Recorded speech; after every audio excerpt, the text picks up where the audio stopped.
Welcome everyone. Monday, week 5 of these live sessions. My name is Alejandro Garay and I'm with Maaco in Llano Lakes, Florida. We've been doing this basically every night, 9 p.m. Eastern Time, with inviting people in the automotive industry, painters, people that represent brands, tools, and it's been great. And I'm very grateful for everyone that watch it every night. I want to start reminding you guys that we have a couple of giveaways going on right now.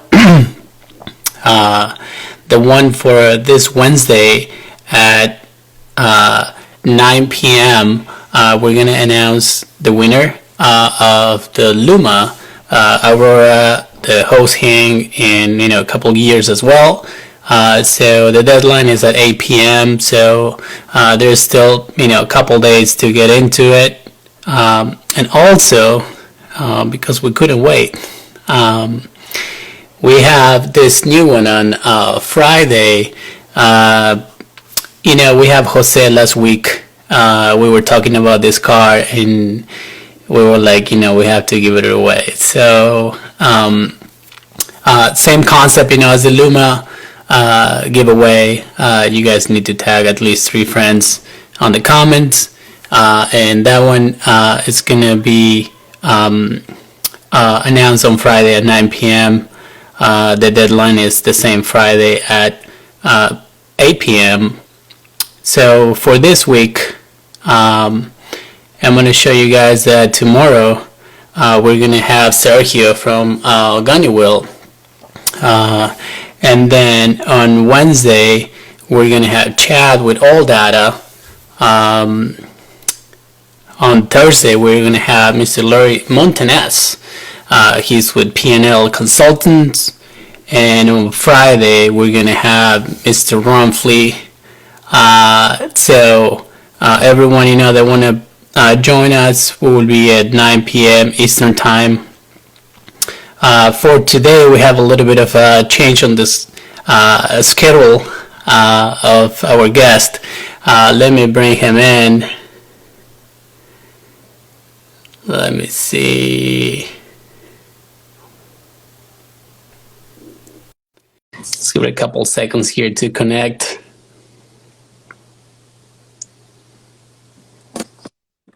Hey, Steve. Hey, how are you? Good. How you doing, man? I'm all right. I'm trying to figure this thing out here. Got to make it work. Okay, I will give you a couple of minutes. I just want to say hi to everyone that's just joined us. We have Henry. We have two broke, blah blah blah painters. We have people from Brazil join us tonight. We have Uncle. We have Cosmic Caller. Thank you guys for joining tonight. We have Gunnywheel as well. They're going to be with us tomorrow. Well, you seem pretty good to me and ready to go. Yeah, give me 30 Kinda. We have Paint by Jose here. Thank you guys for joining tonight. We have Greg here.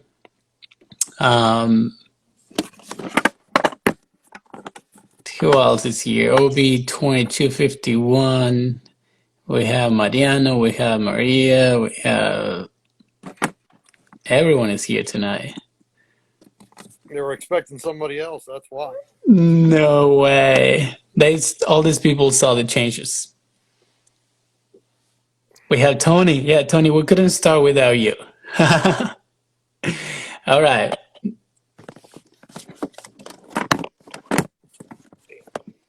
You got it? Yeah, we're going to be good enough. It is what it is. Last minute, that's what you get. Well, you look good. Yeah, I don't know about all that. So, Steve, as I always say, I haven't met you in person. I do know who you are because of Instagram, so thank you, Instagram. But if you want to tell us a little bit about yourself and how you're related to the automotive industry. As my Instagram handle says, I'm just a dumb paint tech. It's about all I've ever done. Started mixing paint and stocking shelves at 15, and selling paint's just about it. It's that kind of a simple story. Nobody ever explained flat rate to me when I was young, so I never understood what I was missing out on until it was too late. And I kind of like where I'm at now and doing what I do. So So without disclosing your age, how many years you've been doing it? You say since 15? it's 37 Okay. that I've been in the industry, and I've been working for the same. I've had the same job and four different owners in 30 years. So Wow. I just the 2 Saturdays ago I just had my 30th anniversary with them. Nice. Nice. So, tell me a little bit about your daily basis without Corona, and then we're going to talk about your current situation. But what do you normally do? What? Be honest with you, it hasn't really changed. I think I've actually gotten busy with all the Corona stuff. Be honest with Really? you. I've still been out in the shop and out and helping my customers every day, Okay. answering phone calls just like always. There's been a lot of maintenance being done, so we've had to step up our stuff there, trying to make sure that customers all have what they need. Still, we still got color issues every once in a while, so we still got to go fight those. I've got a bunch of painters that are. I got a bunch of painters that are. I got some guys that are furloughed, and some of the shops are a little slower, and I got some other guys stepping up that are trying to fill in and do what they can. So, with a bunch of my manufacturers reps being off the streets, Mm-hmm. somebody's got to fill that void. So, where I've been trying to limit my contact, it's been there. But typically my day can go. My typical day can change about 3 times before 8 a.m. And when you reached out to me tonight, I was still wrapping up with a night shift painter, in an upgrade system we did today. So I was still wrapping up with him, and I got home, had enough time to grab a quick shower and get cleaned up, and here I am. And I appreciate that, honestly. Thank you so much. But that's, kind of what you do, right? We were joking about, but, right? Yeah, yeah. And like I said, and Tim, I've told you before, I'm a tech, not a rep. I hate being a rep and a sales guy. That's not what I'm about. I'm more about, I'm a product guy. Tell me what you want. Tell me what you need. I'm going to do my best to provide it to you. Show you what I got. If it's what you want, great. Don't really get too concerned about pricing, because if I answered all your other questions, price is incidental. If Correct. it works for you and gets you done and fills your void, then there we go. So it's kind of like the tape thing. If Tim wouldn't have come out with it, we wouldn't have known we needed it. Now that we have it, we can't miss it. So, but I'll take the problem solver. How's that? So, So tell me, like, do you work with like a very specific type of paint line, or you work with all of them, or how well, does it work? I started 30 whatever years ago, 37 years ago with PPG, Okay. and that was back in the synthetic and acrylic enamel days. Deltron was first coming out. Then we got our urethane base coats, and I left there and went to work for a different jobber, and had a little bit of RM, a little bit of Miracryl and Alpha Acryl. Then we threw in some Diamont and some Glazerite. Quickly fell in love with Glazerite. It was nice stuff back in the day. Back in that was all in the old 54 and 90 line days. I mean, 54 and 21 line days. So that was way back ago. Left them. I was, at the time I was still 21, 23, and maybe had a little more attitude than I probably should have. So it was time to move on. And I started with a local mom and pop jobber here close to in the county I was raised in. Always been a DuPont distributor. Okay. And Star Thing, Tim, how about that one? And we took and I started with them, and I got Don't hired. listen to these guys. Don't. But they're just heckling me, and it's all good.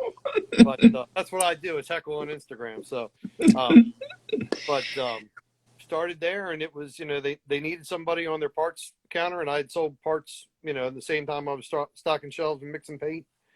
And we had they offered me a job, and about a year into it, the manager at our paint and body only location went out with a ruptured colon. Hmm. Boss called me into the office and said, "Hey, Steve, you know more about paint than anybody else in the company." I said, "What about the guys?" He says, "You know more about everybody else, though." And I said, "Okay." Said, "Here's your company truck." I said, what do I do with that? He says, tell me what happened. And he says, that's your new store. Here's your raise. Here's your company truck. Be there at 8 o'clock in the morning. And that lasted for a couple of years. And came back Nice. out of that. The manager came back after about a year and a half. And basically he said, you ever thought about being a paint tech? I said, what is it? He says, when you get done building your job, let me know. And I've been evolving and building a job as a paint tech ever since. So Nice. So you have seen, you just mentioned DuPont, and we have Matt from Exalta a couple Mondays ago. So you have seen that transition basically very yep. closely from from DuPont to Exalta. Yeah, I started Cronar was just going away, and Chromabase was just starting up, and Uh-huh. and DuPont then bought Nason, and they bought Nason and they developed that line, and like I said, we kind of went through that, and then we've kind of gone through all the growing stages of all that, and then I've been around for we've been bought out twice by then, and Exalta bought out DuPont, took over, however they rearranged that, and they took and switched it over to Exalta and kind of changed the way they went to business and how they did things, and now they're expanding and growing that system. So they, in the meantime, they bought Standox and Spies Hecker. We also Correct. we did Standox for a while. Standox in Baltimore wasn't very well known, so we went to Spies, and we've done Spies, and then we transitioned to VOC compliant because most of my market is Maryland, Delaware, Pennsylvania, and the big part of the market is Maryland, Delaware, and we're VOC compliant, so we went to water. Okay. And then we started into some of the VOC compliant solvent. We've got that as an option. And I still do non-compliant stuff over the Pennsylvania border and in some of our other company stores, up in New York and out in Ohio and down in Georgia and those kind of things. So we, I still do a little bit of that. Basically PB&E. We throw a little Transtar in here and there. We throw a little bit of miscellaneous kind of stuff in, but the Exalta is the main job. Primarily. Okay. Um, uh, so I'm gonna, you have seen this. You've been in the other side, many times. We jump all over. We go from future, present, and your past. So I've seen that you've been posting about Nason XL.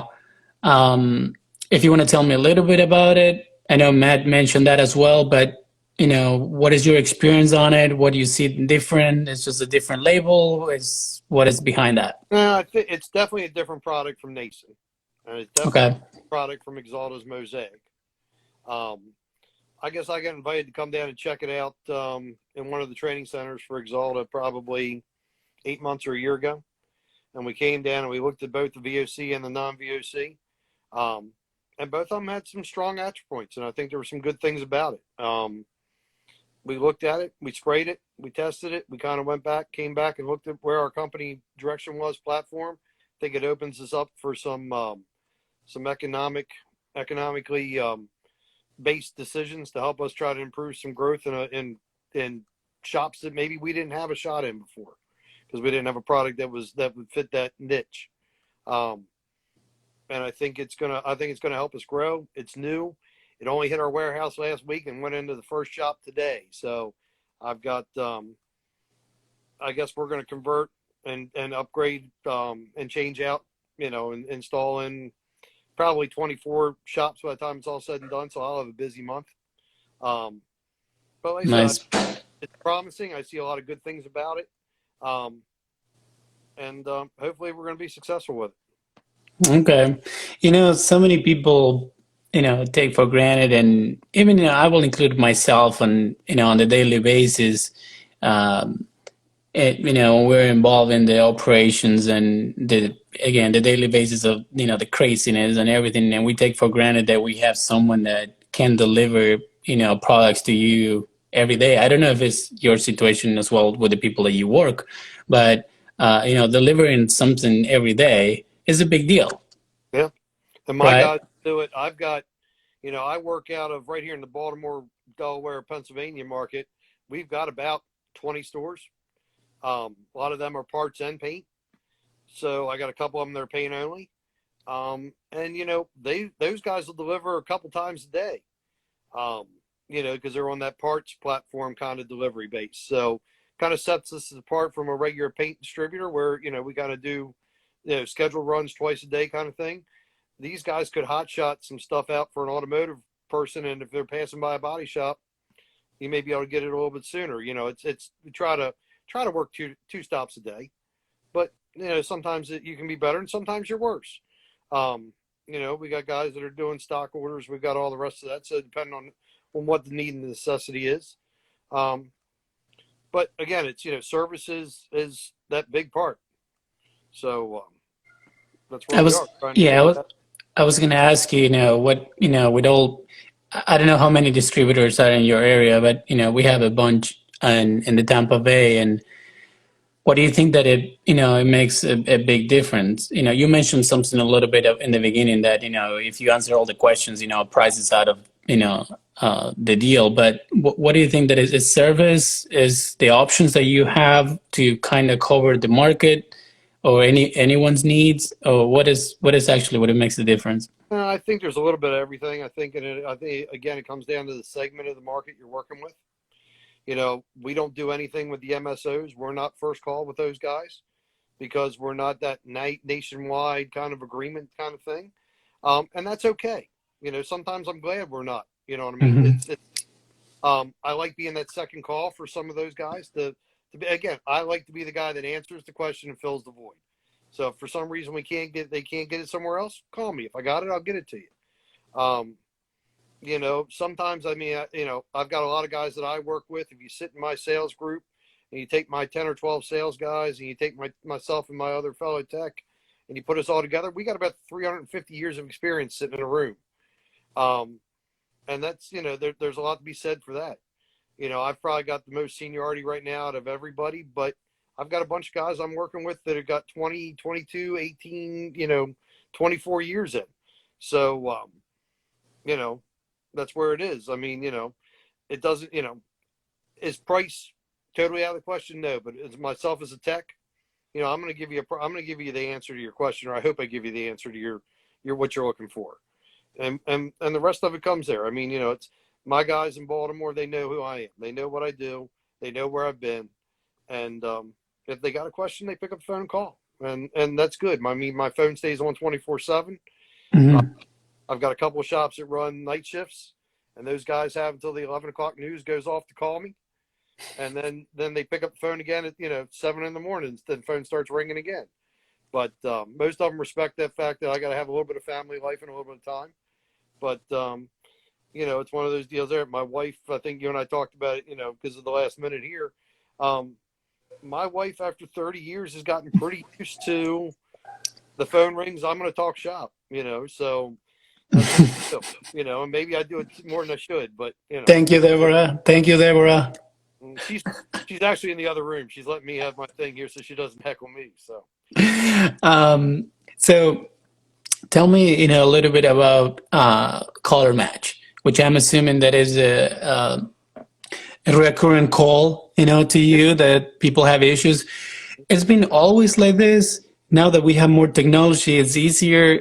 But then the colors are more complicated. How it's been, over the years? Because I only know the last 5 years of the industry. So. yeah, colors change. I mean, color's always been the same. Color wheel hasn't ever changed. The toners are what they are. We've got what we can work with. Application in the factories is different than it ever has been. I mean, you can get it sprayed, you can get it static, you can get it dipped, you can get all kind. They do a lot of their different things. We don't have the same product that we had 30 years ago, thank goodness.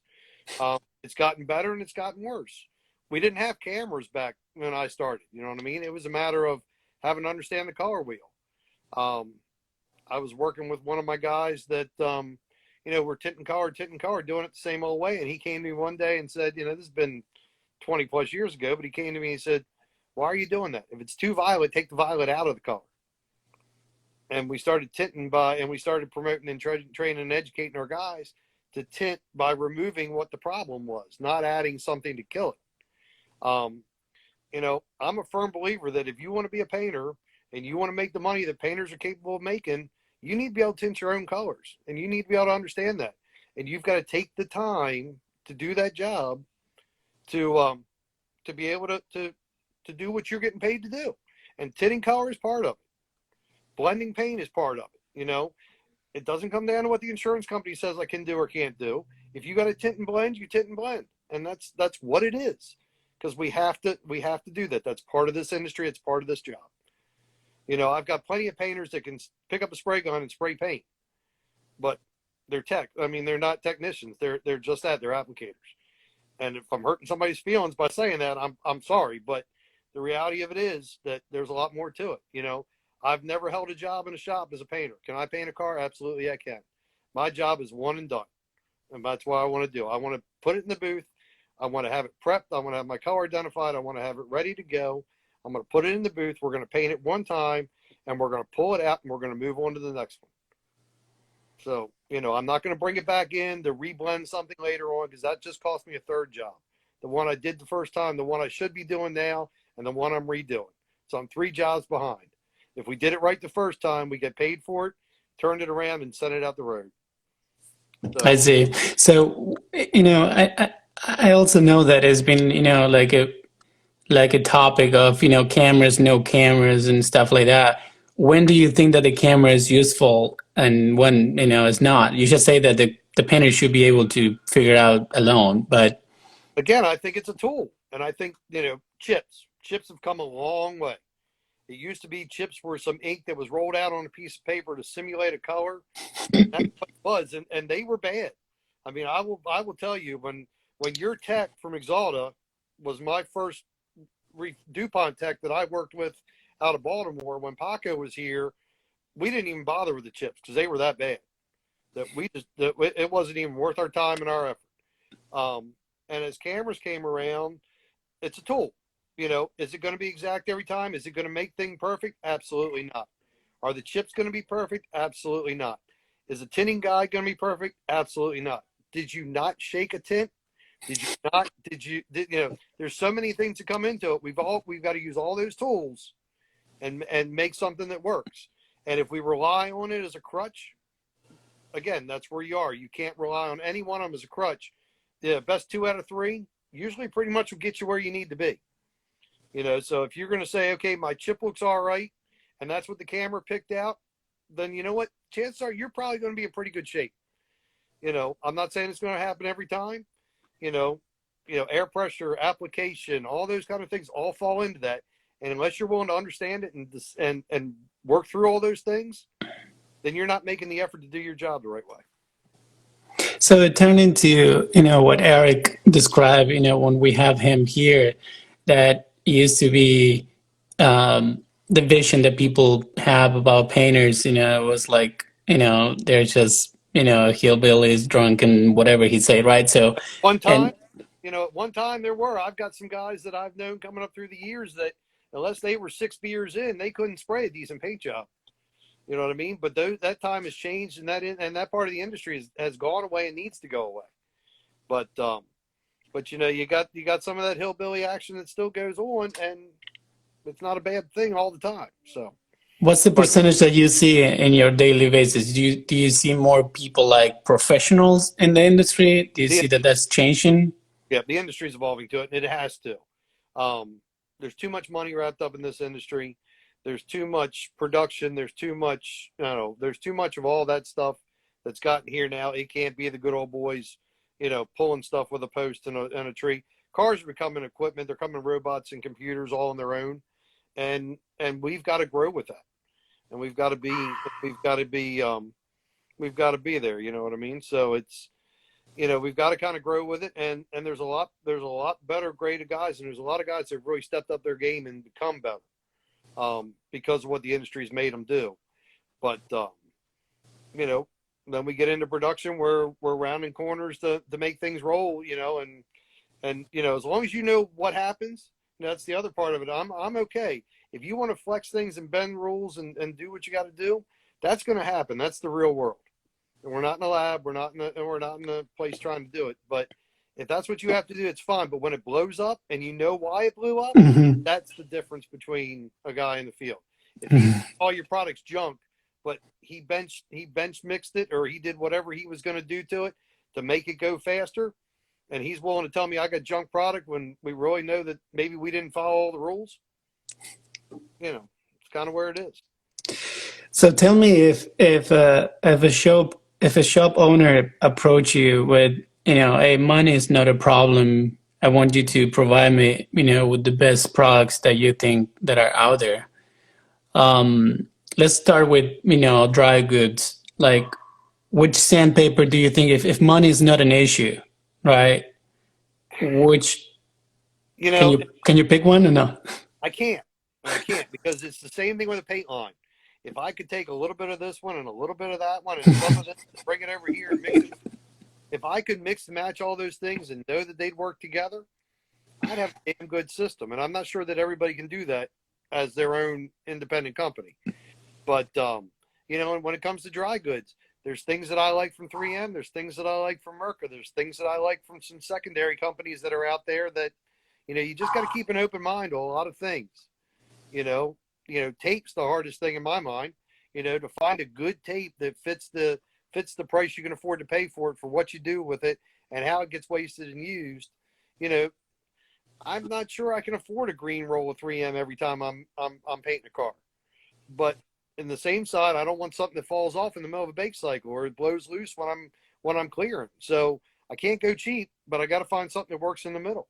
Yeah, or something that you leave like tape overnight and the next day is a nightmare to take the tape off. Or it doesn't come off, right? Right? Stuck, right? I mean, that's nothing worse than that.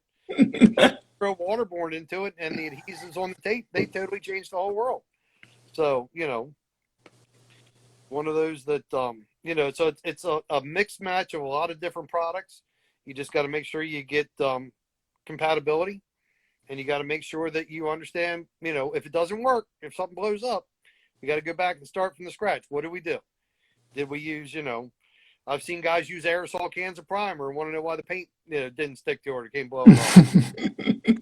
It is what it is. And it was something that maybe, we got at the Home Depot. Maybe it wasn't really even body shop quality stuff. You know what I mean? So it was some of that, we see that. And then there's companies out there that have 2-component primers in an aerosol can. If you're willing to step the game up, they can be a game changer in the right place. So, Correct. But you got to have those right things. I can't put 1K aerosol clear on a bumper or on a mirror cover and expect it to hold up 6 months down the road. It's going to die. And when it dies, we have to understand why it did. Maybe I need to use a snap clear that I can have back on the car in 45 minutes. But it cost me a couple $100 for a gallon of that product. Maybe in the right place, that's where I use it. UV. I mean, Eric said that a bunch of times, and UV is coming a long way. Mm-hmm. It'll be a big thing in this industry. So you better look at it, and you better, embrace it, because it's going to be part of this. It's going to be part of this industry, and it's going to be a bigger part of it as things go on, as they can work through and improve things. It's going to be a bigger part of this industry. Yeah, totally. So I don't want to get you in trouble, to make a comment or giving us your opinion about, a very specific product. But if you can, just tell me what you will take from each paint line to make that perfect paint, Well, the Speedsecker, the Standox, the Chromax Pro, this 3WB waterborne base coat system they have, if you can learn the product, you understand what the product does and how it does it, and you have a facility that will work with it, it's amazing that I can walk into the booth, I can prime a car, I can finish sand it right with the right primer, I can take and come into the booth, I can walk in once, apply my color and my blend to it, I can do my color and my blending, I can flash that off, I can walk back in and go clear back to back, I can walk into the booth 2 times in a production setting and paint cars and have that car come through in that boost cycle in under an hour. Think about what we can do in time. Think about what we can do in production. Think about how many cars we can run through. The industry's not where it was, and I think they missed that bump because we're not nearly as busy as we used to be. But you can turn a lot of cars and do quality work with those systems. That being said, coat flash systems have been here ever since I came into this industry. We put down a coat, let it flash, put down a coat, let it flash. After all this 3WB, my head goes off my shoulders when I have to watch paint, when I have to wait for paint to dry. But when we have to do that, there's a lot of good systems out there, and in this day and age, you have to be a good system. You're not going to be in the game. I know it's not. You're not going to make it. I mean, there's good and bad. I was talking with a painter tonight. There's BASF. They have a line that you can do in solvent and water. All you do is change part of the components. Pretty neat technology, if you that's where you want to go. When I first started with Nason, they bought that from Fuller O'Brien, and Fuller O'Brien had a system where you had one set of tints, and you could make synthetic enamel, acrylic enamel, a urethane base coat, a urethane single stage, and a fleet industrial urethane, a polyurethane, out of one set of toners, and all they did was change binders. And that was a system that was incredible. That Nason line is incredible what it can possibly do. Is it collision ready? Is it color correct all the time? Absolutely not. No. But you go where you go to where you're going. This new stuff, they kind of came from the other angle. They kind of came from collision ready, using tints and things that are here, and they brought it and they brought chips. I mean, that set I put in today, if you look at those pictures I posted, they've got 102 decks of color chips. That, for an economic segment of the market, that's pretty darn impressive.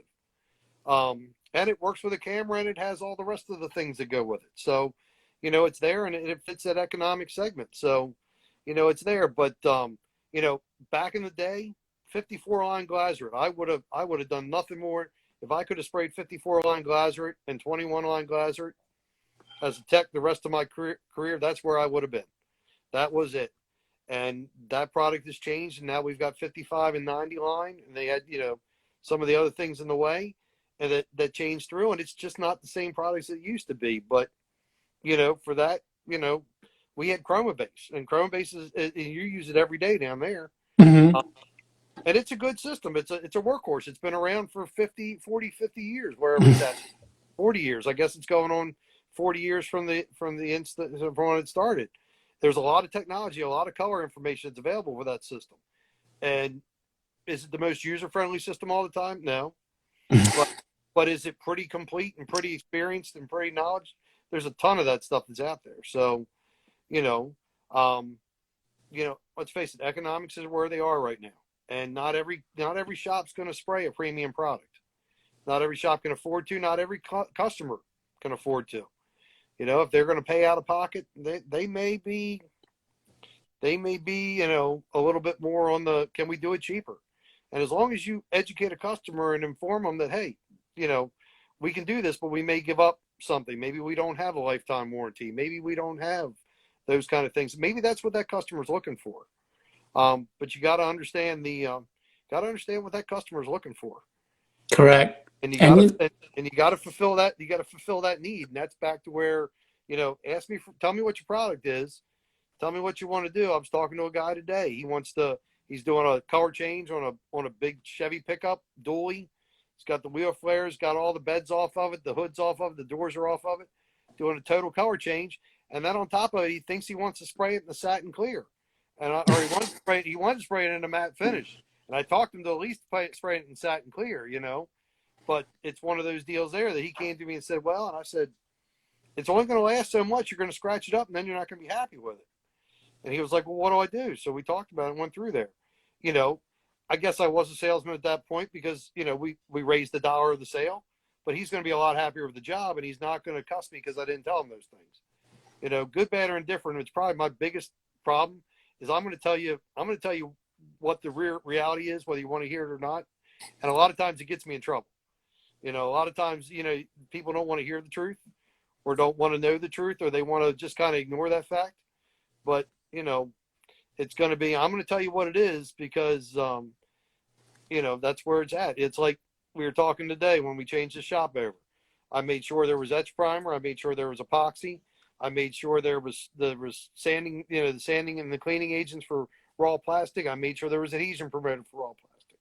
Guys like, well, we don't really use, I said, I don't care if you don't use it. If I don't put it here, it's my problem. If you don't use it, it's yours. Correct. So So, let's talk about, a little bit about flat clears and all that because um, Eric is saying, you had to shoot regular clear first. And for us, um, we got an account last year with a simulation company and to paint their cockpits, right? They buy, airplanes that has been in crashes or whatever. They've been abandoned and they just cut it and they turn the cockpit into simulators, and they request to paint it set in black. So I went through the whole, educating them and, where is it going to be? It's going to be outside. It's going to be inside. If it's going to be inside in a building that, it's like a hospital kind of, mhm. I'm okay to, to put a flatten in the clear. Uh, but Sorry yeah, about that. no, you're good. So what do you normally recommend or what do you normally, when you don't talk out of, people out of doing satin, what is your best approach and your best system to suggest? Well, and again, I think I think you hit it right on the head. What are we going to use it for? Are we going to use it somewhere where it's going to get abused? The sun's going to, are we going to get the heat and the sun strength that you guys get down in Florida? Are we going to get what we get up north? That changes some of those games. Um, Absolutely. If I want it to be uniform and I want it to be straight, I'm going to put down a coat of regular clear first. I'm going to come back and I'm going to do all that kind of stuff. If I'm looking for something less than a BMW frozen finish, there are some products out there that we can spray that'll be all right. I've got some matted single stages that I can spray in my industrial and my commercial lines that spray like truck paint. So if you're okay with a truck like finish, I've got some things there that'll do for you. If you want that automotive car finish, we're gonna have to step those games up. Um, we've got a satin clear that we carry in a house brand product that we've got private label that does a pretty good job of giving you a reasonable satin finish in a clear that, as long as the base coat's nice and flat and dry, it's going to take a little longer to dry, but when it does, it actually lays down pretty good. So, you Okay. those options. So, if we're talking about doing show cars and street cars, yeah, we're gonna do a lot more steps to it. If we're talking about doing BMW certified stuff, a lot more steps and processes to it.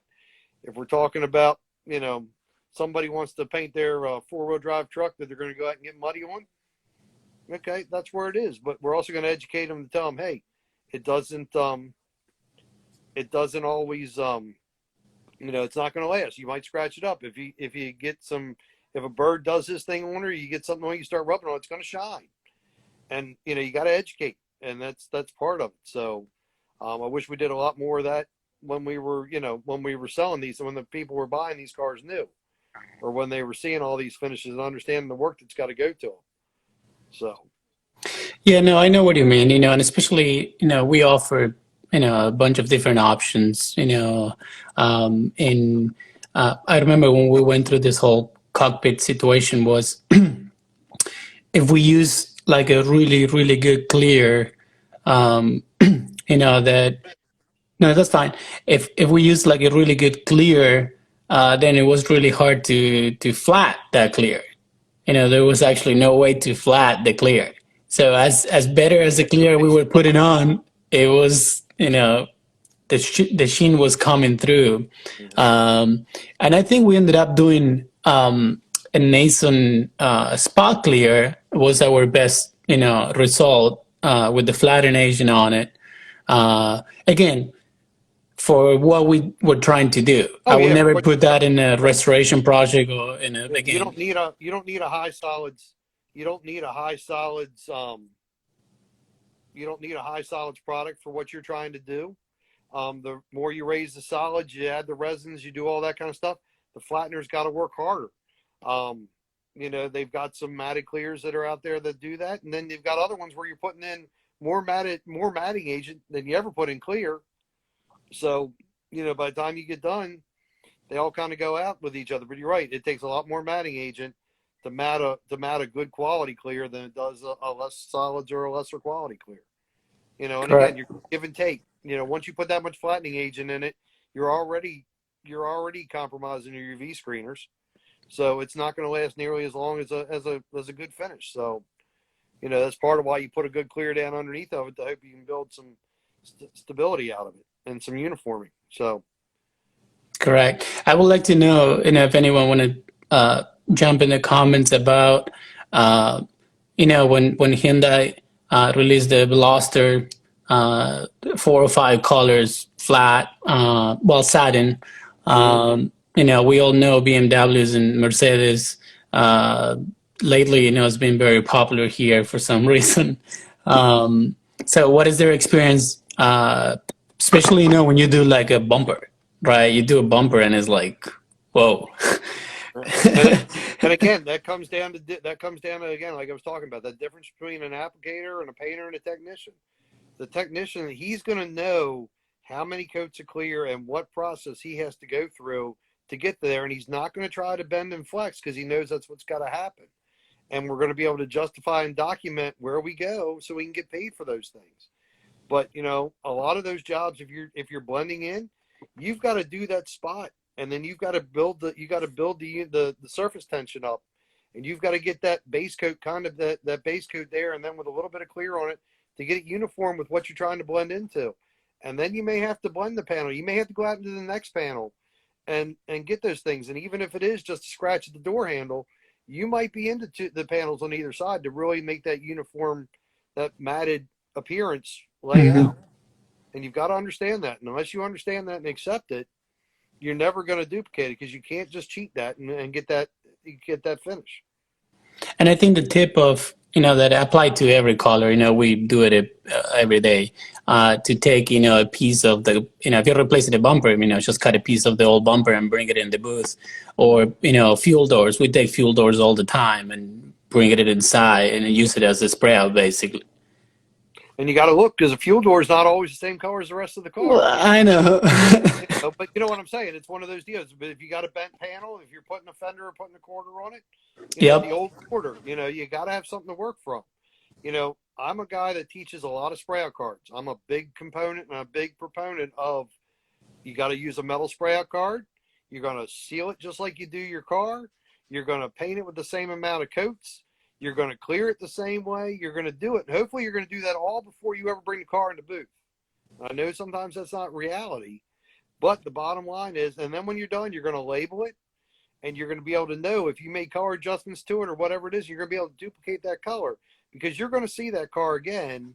And when you talk about a car like 4Q2 on a Toyota, the gold, or you talk about a KED on a Nissan, you talk about any of those, they're all over the rainbow of what those colors are. And just because the paint company has 18 variants showing you doesn't mean that that's the end of what you're going to find.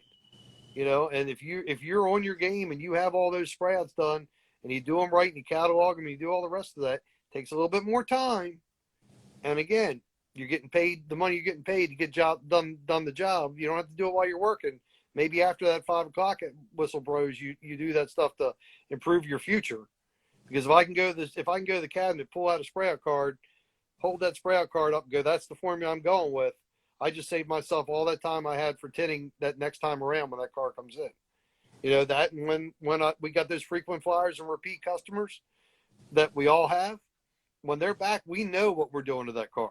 There is no hesitation. And that's back to where we're now. That's, in my opinion, that's truly production, is when you're able to do the car and not have to fight all those battles every time you do it. Correct. So. So, what do you think about the manufacturers coming up with more crazy colors? And we know that Ford is coming with the Mustang, the electric one, and it's gonna be with 3 or 4 colors that have tinted clear coats on it. So 4 stages basically. Do you think that they do it because the color is nice and it will sell better? Um, why the collision industry is now part of that vision? Well, and collisions always followed fashion and makeup. I think, we talked about it earlier with one of your other live sessions was, we are driven by the ladies in this world, and they know what they like, and they like those pearlescent colors, and they like that pretty, and they like the the combination of colors that go well with each other. And the deeper and richer you can make a color. I mean, let's face it, look at the house paint. How many colors of house paint can we get? You know, there's more colors of house paint than, you know, than what we know with. And cars are the same way. And these candies, as long as we're not going to relive the old 49 days where they're going to start to fade and turn pink, and we've got some UV screeners into these things and they're going to hold up, then, you know, it's just another step in the process and the growth of this industry. But if we're going to take and have those things that are going to break down and the factory couldn't get it right and get stable and all the rest of that, and we're supposed to duplicate that, it's just a failed process that we've already been through. It's the insanity that we've already been through. So you know, hopefully things will be better. I know with my Exalta lines that I've got 7 tinted clears right now, you know, that come in a factory pack. I've got 7 different shades. And they're out there and they're not going away. That number just keeps growing and growing. You know, we've seen a few more come out with the Spies line, with the European lines. We're seeing that. We're seeing low use toners. We're seeing a lot of expensive toners that have just a little bit of something special in them that, you know, you could be talking 500, you know, or more dollars for a pint, or you could be talking, you know, a couple dollars, you know, a lot of money an ounce if you're going to buy it that way. And a lot of those colors, it's hard to justify buying that toner to put on the shelf. So maybe you need to rely on your jobber. Maybe your jobber needs to mix it for you and bring it to you. You know what I mean? Maybe you need to work out those kind of ways. There's a lot of different ways to build that stuff and run that game, that maybe it doesn't pay for you to have that one toner that you used 80 grams out of and haven't touched it again for a year. You know what I mean? Because it's So going to have a shelf life and it's going to die. It's going to go bad. at that time, you know, it will be a rover. It won't be your jobber, like Mike say. Mm-hmm. Yeah, but again, I think that's where if you have a jobber that educates you and really is concerned about what you're doing, he's going to say, "Well, you don't need to buy this. How about I sell it to you by the ounce?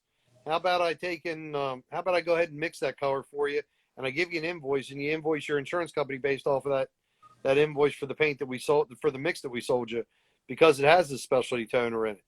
And then there's some of those times where, you know, you got to buy that tint, you got to buy that quart of Fact Pack tinted clear. You bill them for the quart because that's what you have to buy to do that job. You know, so it's we've got to look at all those things. We got to understand it, and you've got to be able to communicate, not just, you know, go for the cheapest price, because cheapest price guy may not tell you that all the time. You know what I mean? And the Correct. guy, you got to find a business partner. You got to find somebody in this day and age. You got to find a partner that's going to look out for all your businesses. And, you know, this new system that we're starting to install now, it's less money than anything else I've got to sell, but we're partnering with our shops, and we're hoping to grow our business on that economy segment that we haven't really had a good product for in a long time. So, you know, sometimes you got to partner up, and those kind of things have to be conversations, and you might not want to hear it, and you might have to educate your insurance companies and the estimators and the adjusters. You know, We have yeah, sorry to interrupt you. We have Holly. I don't know if she's still with us, but she's with Exalta. And when I saw her now popping up, it reminds me of what do you think that is the solution? The solution is like for the paint manufacturers to create all the colors for the vehicle manufacturers. I don't know if that's possible or not. I know there's few colors that they do, and that's what I say. Holly maybe can help us to tell us some of the colors that actually Axalta manufacture for the vehicles. you know, But I lived through the days of Fact Pack only. You know, I lived through those days where we started out where mixing machines did your basic colors, but you had Fact Pack only, and we had cabinets full of quarts of color that were sitting on a shelf for forever. That, you know, because the Fact Pack was the only way you get it mixed because it was there. You know, and I think that there's a lot of the raw material components where these guys go to, where all these paint companies go to. You know, there's some of them that they've got exclusives with some of these manufacturers. So for some of these additives and some of these toners and some of these tints and pigments, they've got exclusives, and you're not going to get them to share. So somebody's going to have to develop something, and that's all going to come with a cost. And then you're going to have product that's going to start to change and go away because we've lost that raw material. We don't have that anymore. So we've had to take something that we've mined from the earth for years and now come up with a synthetic way to do it.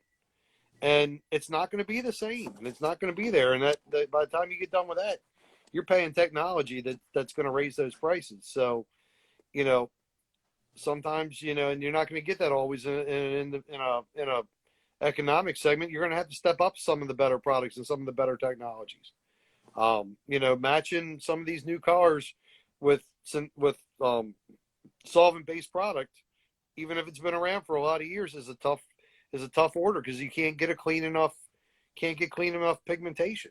It's going to have some muddy earth tones to it because that's where it came from.